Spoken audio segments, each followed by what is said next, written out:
So I've been saying this week, as we come to the end of me being here for shows every night, that I wanted to spend these last few shows talking about some of what is around the corner for Trump's second 100 days and beyond. Some new threats in what Trump is doing that the country, I think, hasn't really focused on yet, but I think this is stuff that's on its way.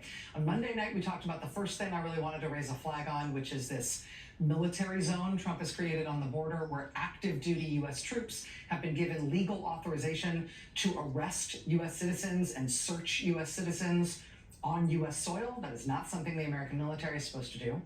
Second thing we talked about last night, which is all of these immigration-related powers being turned against U.S. citizens, agents smashing up the house of a U.S. citizen and her daughters in Oklahoma City, U.S. citizens getting letters from the government telling them to leave the country, U.S. citizens being arrested and held in immigration prisons, U.S. citizen children being sent out of the country. This is something that is already happening here. This is not a slippery slope to worry about in the future. It's already happening. But here's the third thing I wanted to raise. It's something that we sort of just, I think, haven't really gotten our heads around it yet. And it relates to Doge and Elon Musk and what he's done in Washington. But it's the sort of black box at the center of whatever he has been doing in Washington. We know that Doge is not about saving money, because even the amount of money that they claim to have saved, it's barely more than the amount of money they are thought to have wasted with the way they have behaved in Washington. There's been a ton of embarrassing and really indefensible mistakes that Musk and the Doge team have made. But those mistakes, no matter how much publicity they get and how often they need to be reversed, it hasn't led them to stop making those mistakes. They haven't course corrected on any of that. So it seems like maybe they're not even viewing those things as mistakes. The one thing they are consistently doing, and doing as aggressively as possible, and they haven't given us an explanation for why they're doing it, is that they are aggregating data. It is a huge data grab from what appears to be every agency in the government. And that really appears to be their only consistent priority, the only thing they are consistently and aggressively doing everywhere they insert themselves. What is that about? Why are they doing that? This is from investigative journalist Julia Angwin, who has reported on data privacy and security for years. She's writing in the New York Times today. She says, quote, Doge is assembling a sprawling domestic surveillance system for the Trump administration, the likes of which we have never seen in the United States. Over the past 100 days, Doge teams have grabbed personal data about U.S. residents from dozens of federal databases and are reportedly merging it all into a master database. This month, House Democratic lawmakers reported that a whistleblower had come forward to reveal that the master database will combine data from federal agencies, including Social Security, the IRS, and the Department of Health and Human Services. The whistleblower also alleged that Doge workers are filling backpacks with multiple laptops, each one loaded with purloined agency data. What this amounts to is a stunningly fast reversal of our long history of siloing government data to prevent its misuse. In their first 100 days, Musk and Trump have knocked down the barriers that were intended to prevent them from creating dossiers on every U.S. resident. Now they seem to be building a defining feature of many authoritarian regimes, comprehensive files on everyone, so they can punish those who protest. A longtime civil liberties lawyer tells Ms. Angwin for the Times today, quote, this is what we were always scared of. The infrastructure for turnkey totalitarianism is there for an administration willing to break the law. Joining us now is Julia Angwin. She's founder of Proof News. She's the author of Dragnet Nation, A Quest for Privacy, Security, and Freedom in a World of Relentless Surveillance. Ms. Angwin, I really appreciate you being here tonight. Thank you. Thanks for having me. So I think that your op-ed is really helpful. I'm not any more tech savvy than the average bear, but I have found myself increasingly worried about what we don't know about why Doge is assembling data the way they are and what they are planning to do with it.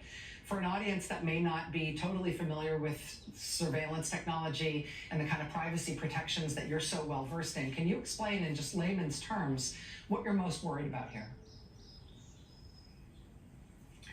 Well, what I'm worried about is the fact that the federal government has incredibly sensitive data about us, and we never really think about it, right? We send in our IRS returns, and that's every penny we've spent and everything we've earned. We file an unemployment claim benefit.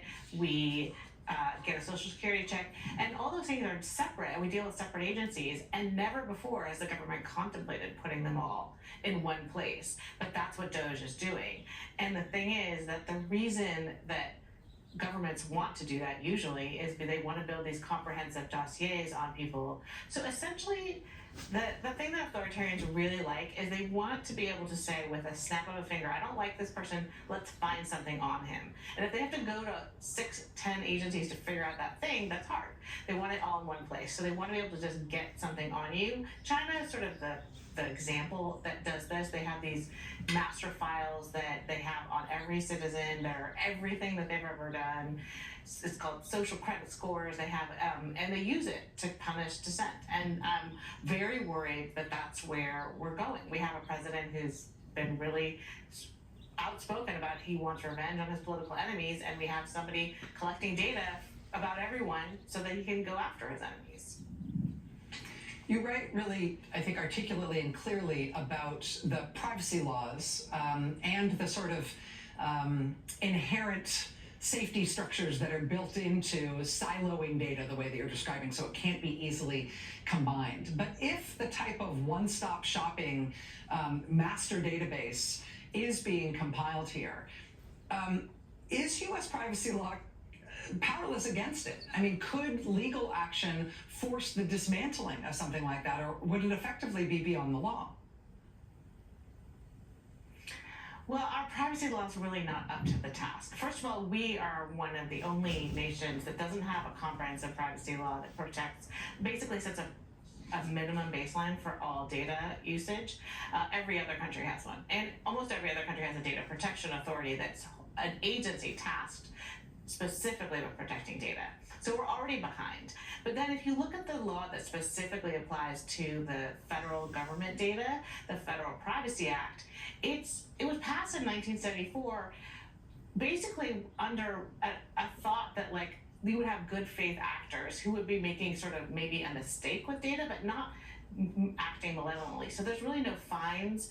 I mean, minimum fines. There's very little remedies. Basically, the remedy is you go to the court and say, they took my data, they were wrong, I want it corrected. Sort of like the idea was more like correcting your credit score or getting your name changed.